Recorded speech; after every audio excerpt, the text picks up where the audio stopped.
अगर विदेश नीति की बात करें तो अमेरिका कभी भी किसी देश का सगा नहीं रहा है।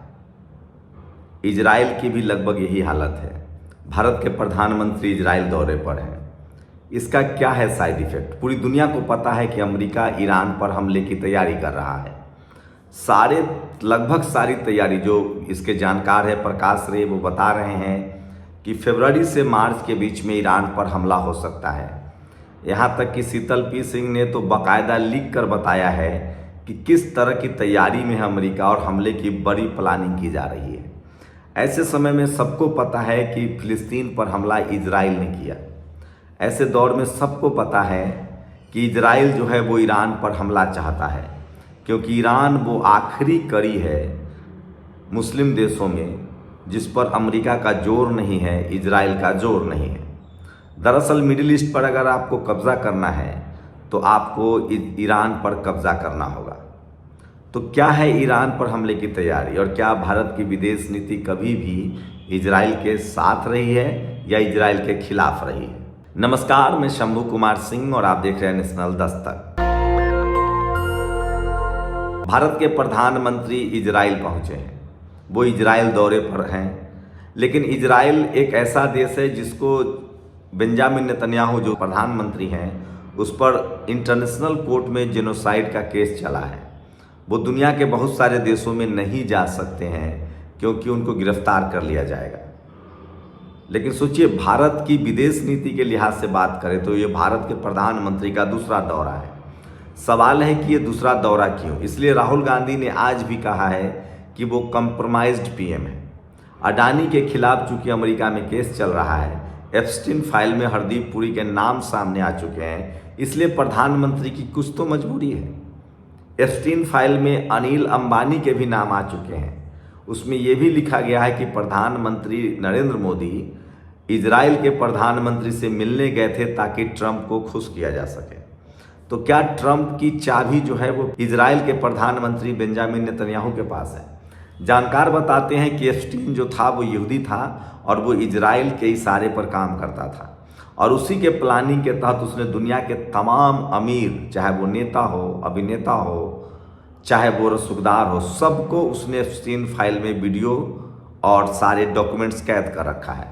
उस आइलैंड पर कब्जा था। सोचिए, नॉर्वे के प्रधानमंत्री ने, जो पूर्व प्रधानमंत्री, शांति का जो सबसे बड़ा नोबेल प्राइज है, नोबेल शांति पुरस्कार, उसका जो ज्यूरी था, नॉर्वे का प्रधानमंत्री रहा, उसने सुसाइड करने की कोशिश की है और वो अब अस्पताल में है। बिल गेट्स, माइक्रोसॉफ्ट का मालिक, दुनिया का सबसे ताकतवर आदमी, ने अब माफ़ी मांग ली और माना है कि एप्स्टीन फाइल में उसका नाम था। इंग्लैंड के एक राजशाही परिवार के बड़े शख्सियत को जेल में डाल दिया गया है। मतलब एप्स्टीन फाइल से सबके तार जुड़े हुए हैं और वो सब लोग कहीं ना कहीं बैकफुट पर हैं। तो क्या असली खेल जो है वो इजराइल के प्रधानमंत्री बेंजामिन नेतन्याहू के पास है? दुनिया को पता है कि बेंजामिन नेतन्याहू जो है मिडिल ईस्ट में, एशिया के हिस्सा है, मिडिल ईस्ट में है, और वो लगातार कोशिश करते हैं कि फिलिस्तीन पर कब्जा किया जाए, उसके साथ ईरान पर हमला किया जाए। तो क्या ट्रंप भी एप्स्टीन फाइल में नाम आने से बचने के लिए वो खुद नाच रहा है इजराइल के प्रधानमंत्री के इशारे पर? क्योंकि इजराइल के प्रधानमंत्री ही वो शख्स है, वो चाहता है कि ईरान पर किसी कीमत पर हमला हो, क्यों, और वो ये काम अकेले नहीं कर सकता है। उसने कोशिश की थी पिछले बार, लेकिन ईरान ने तेहरान से इतने मिसाइल बरसाए थे कि आयरन डोम रडार भी फेल हो गया था, और तेल अवीव जो इजराइल की राजधानी है, वहाँ उसके निशान अभी भी हैं। कहा जा रहा है कि भारत को वो आयरन डोम रडार बेच रहा है जो एक फेल रडार है। उससे अच्छा तो रूस का 300 और 400 है और 500 है जो ईरान के पास भी है।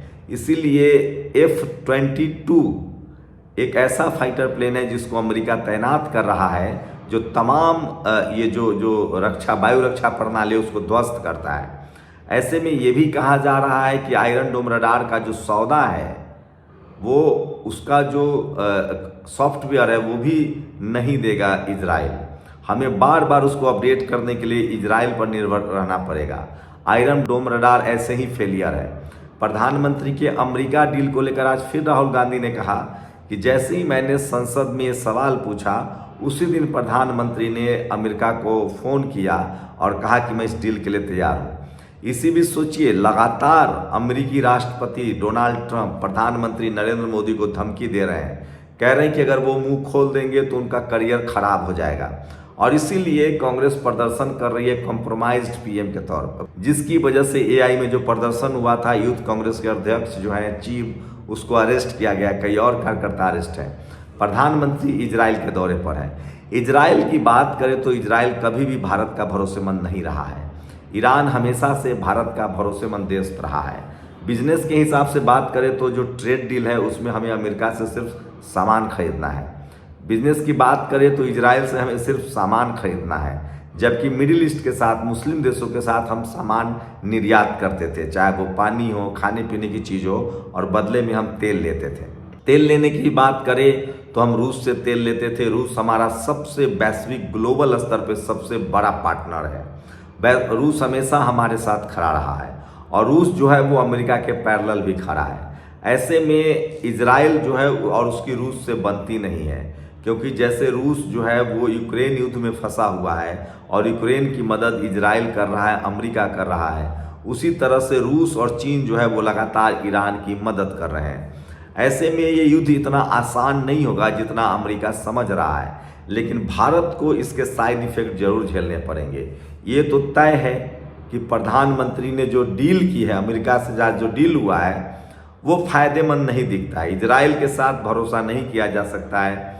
इजराइल की जो डील है वो भी बहुत फायदेमंद नहीं है रूस के मुकाबले। वहीं भारत की अगर विदेश नीति की बात करें तो भारत हमेशा से अमेरिका के खिलाफ नैम कंट्री के साथ रहा है, न अमेरिका के साथ न चीन के साथ। रूस हमारा सबसे मजबूत देश रहा है और इससे हमें फ़ायदा हुआ है। आज के समय में अगर हम इजराइल के साथ जाते भी हैं तो हमें ऐसा नहीं लगता कि कुछ बड़ा बदलाव होगा, क्योंकि खुद इजराइल हमें कोई आधुनिक हथियार नहीं दे रहा है। सोचिए, फ्रांस भी जो राफेल दे रहा है वो उसका सोर्स कोड नहीं दे रहा है, मतलब ऑपरेट उसके परमिशन के बाद ही होगा। आयरन डोम रडार के बारे में भी कहा जा रहा है कि वो सारा तकनीक भारत को ट्रांसफ़र करने के पक्ष में नहीं है। वो जो भी देगा हैंडल वो अपने हाथ में रखेगा। ऐसे में तमाम सवाल विदेश नीति को लेकर उठ रहा है। उसके बाद हमारी स्थिति मिडिल ईस्ट में कमज़ोर होगी, क्योंकि वहाँ चीन की नज़र है और चीन चाहता है कि भारत से खाड़ी देशों के रिश्ते खत्म हो। तो रही बात युद्ध की, तो अमेरिका क्या धमकी दे रहा है और ईरान पर युद्ध करेगा। ईरान इसके लिए बाकायदा तैयार है और इसी इंतज़ार में है कि किसी तरह से अमेरिका ईरान पर हमला करे और उसको युद्ध में फंसाया जाए, क्योंकि युद्ध की विभीषिका और युद्ध में फंसने से देश को कितना नुकसान होता है ये रूस से बेहतर कौन जान सकता है। पुतिन को भी गुमान था कि कुछ दिनों में वो यूक्रेन जीत लेगा, लेकिन ऐसा नहीं हुआ और अमेरिका यूरोप की मदद से, इजराइल की मदद से यूक्रेन अभी भी लड़ रहा है। यही रणनीति चीन और रूस ने अपनाया है। अगर अमेरिका ईरान पर हमला करता है तो वो इस युद्ध में फंस जाएगा, क्योंकि ईरान के साथ रूस और चीन खड़ा है, जिसके पास हथियार भी है, सप्लाई भी है। ऐसे में इस युद्ध में इजराइल तो शामिल होगा ही होगा, क्योंकि उसी के इशारे पर ये सारा खेल चल रहा है। तो सोचिए, एक शख्स बेंजामिन नेतन्याहू ने दुनिया को कितने बड़े प्रॉब्लम में ला दिया है। एक और बात कही जा रही है कि इजराइल का ही वो एप्स्टीन जो था वो यहूदी था और वो इजराइल के इशारे पर ही काम करता था, और दुनिया भर के नेताओं को खामोश कराने के लिए, अपने पक्ष में जनमत कराने के लिए उसने इस तरह के वीडियोज जो है वो बनवाए और जानबूझकर उसने इन नेताओं को अपराध में शामिल करवाया। ये अच्छा है कि भारत के प्रधानमंत्री अभी बेदाग हैं और भारत में हरदीप पुरी, अनिल अंबानी जैसे लोगों का ही नाम सामने आया है। तो ये एक अच्छी खबर तो है, लेकिन उसके बावजूद कांग्रेस का दूसरा आरोप है कि प्रधानमंत्री अडानी को बचाने के लिए, जिसके खिलाफ अमेरिका में केस चल रहा है, वो हर बात अमेरिका की मानते जा रहे हैं। इसमें कितनी सच्चाई है ये भारत सरकार की तरफ से नहीं कहा गया है, लेकिन कांग्रेस और राहुल गांधी लगातार इसको लेकर आरोप लगा रहे हैं और वो कह रहे हैं कि इसी की वजह से ट्रेड डील किया गया है, जिस ट्रेड डील में भारत को कोई फायदा नहीं है।